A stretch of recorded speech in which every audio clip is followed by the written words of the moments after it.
So you're thinking of selling your home fast and you want to know how to do it well or what to expect.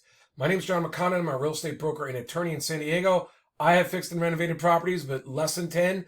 An agent in my office, Phil Mills, has done about 100. He was in San Diego working with me sometimes on his own. He did many properties from Riverside, Orange County, LA, San Diego. Then when the deltas between what he could fix them up for and what he could sell them for were contracting and the prices were going up, he went to Arizona where he felt like he'd rather buy 3 homes than 1. But then Arizona went up and he's back in San Diego working as a realtor. We're not looking to buy or flip properties, but we certainly could because we still have access to many of our investor friends that are still in San Diego, in Orange County and Riverside.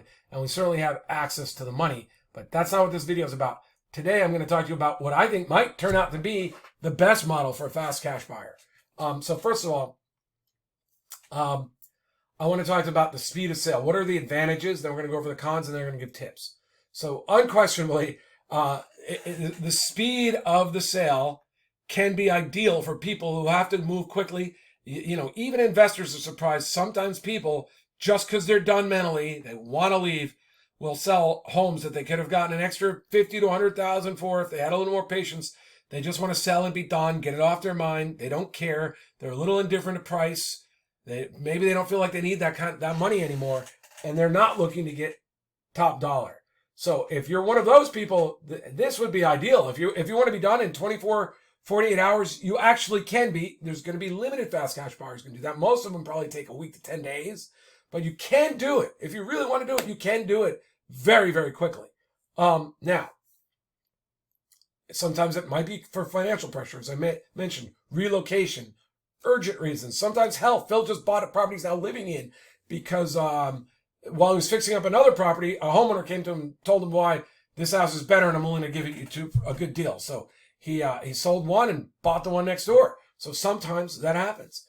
He's living down in San Diego with an ocean view because he got a good deal. The property needed work. He got a good deal and did it. And he was sitting right next to the home that he had been renovating.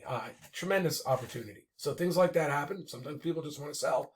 And sometimes it's for medical reasons and other urgent reasons. So if you want to do it, there are investors who do it. Now, I would still recommend that you get multiple offers from these fast cash buyers. But I would also say, and we're going to discuss the cons, the tips in other videos, but just let me say, you still want to distinguish between the ones that are really closing and the ones that are starting with an opening price to negotiate you down after inspections, and the ones that I typically advise my clients to stay away from are the wholesalers who want to make a 30-day offer on your property, which I don't understand. If you're willing to wait 30 days for a closing, why not get top dollar? Like don't let those people who flip your home tie your property up for 30 days because some people come in, offer $10,000 more than the real investors, and then try to tie it up for 30 days and remarket the property. Those are not the people you want to do it. You're just giving them use of your money for free for nothing, and you might miss the hot market. So watch out for wholesalers. Now, but security and certainty. This is a big one. Like if you pick the right investor, you can be pretty confident they're going to close, especially if you set up the transaction right and change those contracts to force their hand. Like maybe if they need a week, after 48 hours, some of their deposit goes hard. Like there's ways to lock these things up and work with really lots of them if you're experienced and confident and you don't understand contracts. But otherwise, maybe you'll pick the one that can show you a really large amount of money in their bank account. Maybe live on their phone. I mean, if you're giving them $100,000 discount to what other investors might pay in 2 weeks, these people better close in 48 hours or whatever your time frame is. A lot of people don't want to go through the time and the hassle of fixing up their property. Some people don't have the money to fix it up. But overall, some people just see it as such a hassle. Like, where are they going to live while their property's getting fixed up and needs so much work? So, as-is sales are huge. Now, the lawyer in me tells you, even if I were doing an as-is sale, and even if it's truly a professional investor, maybe even a big name e-buyer, I still get my disclosures done because without doing those disclosures, they could come after you later. So get those disclosures out to them so they really know what they're buying. And they also, I suppose in a 48-hour deal, if they're not going to do the inspections, they're just giving you cash and you're willing to take less, I would talk to you about that. Maybe at that point, you're not worried about your disclosures as much because you're going to have the money and be gone. But for the vast majority of the time, because there's so many protections in California law for people who do their disclosures, and so much risk for people that don't, the lawyer in me says the vast majority of people should still do their disclosures, even though many of these people say you don't need to. At least they've told me that when I've been representing others. Oh, we don't need the disclosures. I still tell my clients, sign these, get them over. As the realtor, I need to do my own anyway. So I'm like, just here it is. Say you're the trustee, you don't know anything, but let's do it. Now, convenience can be super simple. You can avoid a lot of showings, open houses and things like that. You just let a few people in. Here's a tip. Let them all in the same afternoon. Let them see each other. Maybe. I mean, that might scare some people away, but in general, if I'm involved, we're trying to make a competitive process. So you can be assured that you're picking from a good selection of offers and with the buyers that will close. Now, cons. As I discussed in the previous video, the baseline for most investors and people who are in this business over a long time starts with something like this. Figure out what the property is worth after it's fixed up. That's called the ARV, after repair value. Offer 70% of that number and subtract out the anticipated repairs. Then, if the market's tough or the house is really good or it's special, it's going to be easy to flip, you have a little bit of cushion to pay more. That's the fast cash buyers, the investors, the professionals doing it for that renovation. There are other categories of buyers you can sell to and make more money. We're going to talk about those in other videos, but let me just say some of the better ones. Okay, so your property might need a lot of work, so not everybody can get loans on those kinds of properties, but there are investors who understand this market's a good deal and they have cash and they want to fix up a property and make it their own anyway.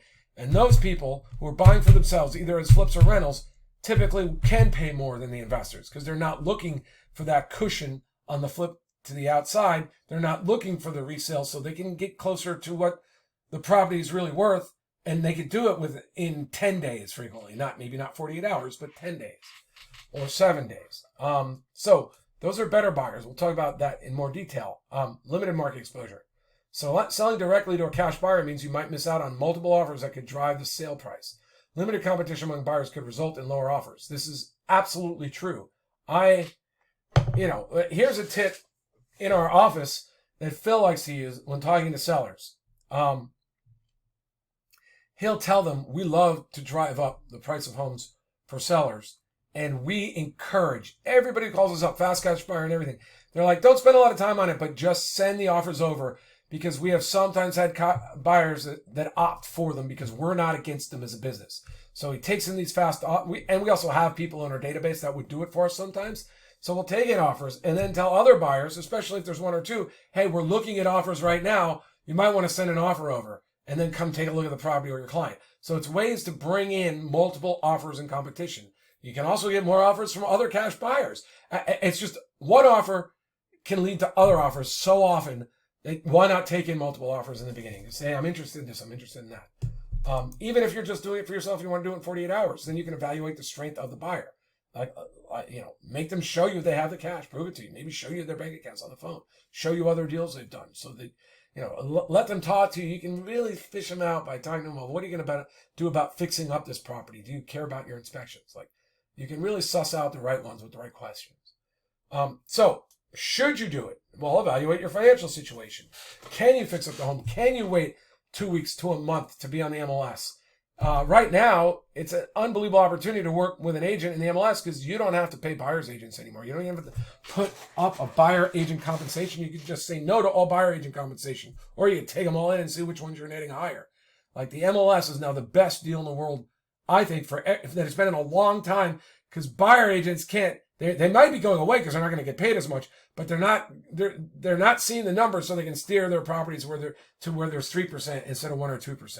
So put it on the MLS, and you don't have to offer anything to buyer agents. They can't expect it, but maybe they'll send offers over and with a request for compensation, which you can counter, and you might get the highest net out of that process. So the MLS might be and it's better now than ever for people with fixer-uppers. Especially if you do it right, you do your disclosures well. They're not that painful. You just walk through a house and fill them out and say, the house is a mess. And you go room by room. What would it take, a half an hour? And you're saying, I'm not fixing it up.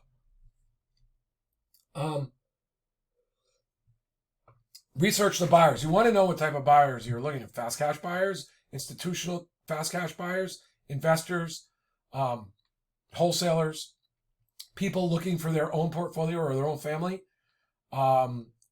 regular buyers, cash buyers that will pay retail prices. I mean, there's a whole spectrum of people you can sell homes to, and generally there's like two stages. There's the retail buyers that are using lenders that are going to take probably 30 days unless it's a super hot market or a super quiet market. Then there's the cash buyers, and they can be anywhere in there with all types of motivations. The lower you price your property, the more of those buyers you'll get out, the less you have to sell to a 70% of ARV minus projected repairs. So you can consult with a real estate professional. There's many ways to use the MLS now. I would put it on the MLS even if I was seeking fast cash buyers. There's things you can do. Property needs TLC, because a lot of there's words investors and flippers and agents working for investors. They'll take in all the MLS data and then they'll search on TLC or handyman or repairs. So if you put those in your description, those people take a look at them. Some of them just fire out automated offers. So again, that's a good thing if you're trying to compare and contrast. And you still have to, like, if you're thinking about selling them, you'll still have to go through those offers, call them up, make them do a little work, come see the property. But it's a start. It's pretty cool. You can find out what the models are saying your home is worth at that point in time, because many of them are using the models in their software. Now, and I think you should be aware of the models just so you don't wind up selling mistakenly to a wholesaler who offers you 15 or 20,000 more than the models would say, but everyone else is 20,000 lower. And you get this one person saying, I can close fast, and they're here, or $50,000 more. And you're like, what's odd about this person? You really question them. You don't necessarily you got to worry that they're going to try to tie you up or come back and renegotiate after inspections. So you set it up so that they can't. Now you can see that I did some, I don't even remember what I asked ChatGPT. Yeah, okay, so that was a ChatGPT 4 query that I just cut and paste over. So that is the should you sell to a cash buyer? These are the considerations. In our next videos, I'm going to talk about tips. I'm going to talk about all the things you should do regardless of if you're selling to a fast cash buyer or not. I can tell you one of those things would be to screen them properly. One of those things would do your disclosures ahead of time, because it saves a lot of time in the process, and you're going to get more accurate offers. So you can really be able to compare them. And if they evaluate you as credible when you see your home, you might even get more for your home. So we're going to talk about that in next videos in this How to Sell Your Home Fast series. Then we'll talk about the different models that you can use. All right, thanks. My name is John McConnin. Talk to you later. Bye. Oh, for more information, you can go to Sellers Options, winnerscheck.com, or our brokerage, my brokerage, flatfeeadvantage.com, one of my brokerage websites. All right, thanks. Talk to you later. Bye.